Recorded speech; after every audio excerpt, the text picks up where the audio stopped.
Hi everyone, and welcome to Viseven Creators. This is our new space when we are talking about real roles, real work, real people behind all of it.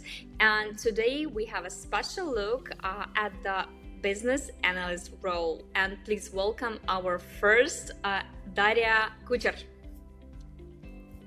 Hello, nice to meet you.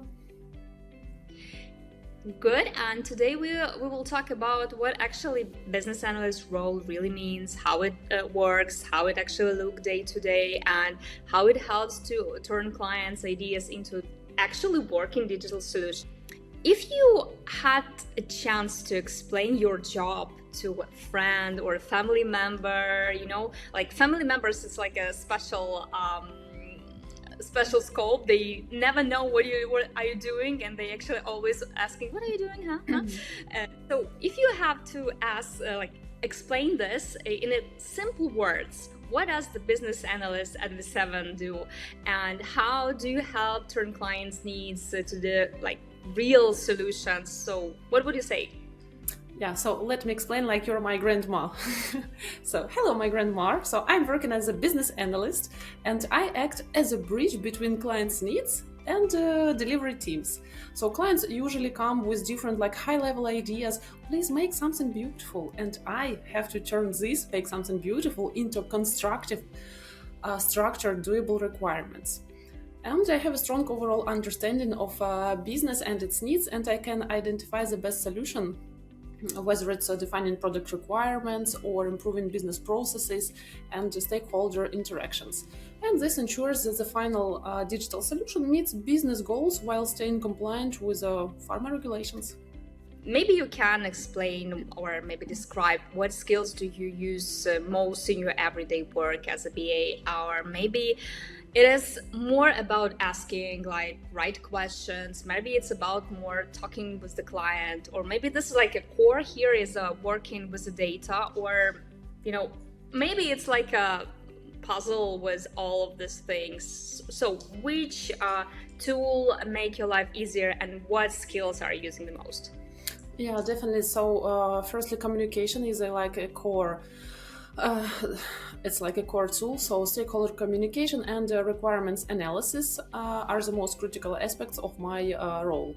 And success depends really on early alignment around the scope and priorities. So, I focus on facilitating decisions, clarifying assumptions, and then documenting every decision that was taken. For that, I primarily use Confluence and Notion with structured templates requirements, and Lucidchart as a tool. And Lucidchart for process diagrams to improve the process flow understanding. Additionally, our team actively uses various mockup tools, including the ability to create clickable Figma prototypes. Also, I can use some interactive, I can use AI-powered tools to create the interactive mockups. So the choice of tooling is always driven by the client needs. How did you get to this business analyst role? What actually was it straight, or it was like some mix of different experiences, and what helped you most when you started working with this really complex pharma and lifestyle projects? Yeah, you're right that my way was not that straightforward. In fact, I started in operational and delivery focused role, and that gave me really a strong understanding of how digital projects are built and maintained. And this comprehensive experience across all these different product roles allowed me to understand and anticipate almost the entire product's life cycle, as well as what matters most to each role involved. So it enables me to cover all these needs with strategic thinking and foresight. And then, having everything this as an experience, I decided to shift a little bit to more like asking the right questions, because I always enjoyed uncovering the why behind the requests. So I started to work as a business analyst. And working on pharma and life science projects really sharpened my attention to details and reinforced the importance of clear documentation, traceability, and risk awareness.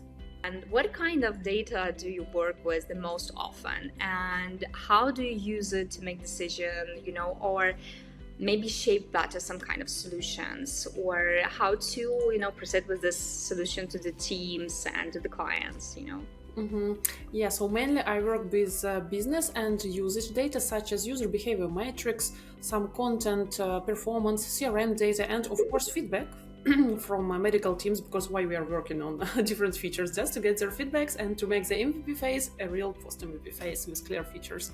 So I use this data to spot patterns, validate assumptions, always combining with insights from the stakeholders, inputs and their business goals to recommend practical and implementable solutions. Looking back at your projects, maybe what early warning signals, or maybe do you have some kind of red flag that you usually watch for? Let's imagine when you see some situation and you just tell that we need to pause and fix this now. So what actually, what is that? Okay, I like this question. That's like the best question I think about, because I like to talk about red flags. So the first one and the most critical for me is a vague or constantly changing requirements with no clear ownership. The second one would be when stakeholders agree to anything you do, but they are not engaged in the reviews or validation, just yes, it's fine, but then we know what happens in the end. Then the scope creep, it's another key risk, especially in pharma, where a small change can have a major compliance impact, so we have to be aware of that. And then of course the lack of documented features, lack of agreed priorities, all this often signals future delays of work. But in such cases, it's always possible to process these changes, to propose the changes to the approaches, or process by clearly defining the responsibilities, ownership, and sequence of all actions to make this collaboration as constructive and predictable as possible.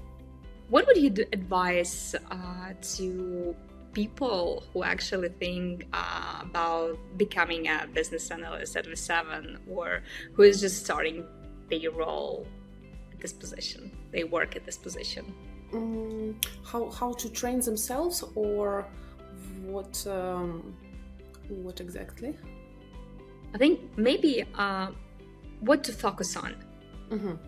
I think to focus on, firstly, just try to understand from the big pile of words the most important things, to take them out, then put aside, then think again, then analyze them, then try to find the gaps, create the necessary questions, the right questions, then return back to the stakeholder, let's say like this, ask these questions to fill in the gaps, and then create the final picture, and probably to add some diagrams or flow charts for better understanding, and then you'll see the whole picture.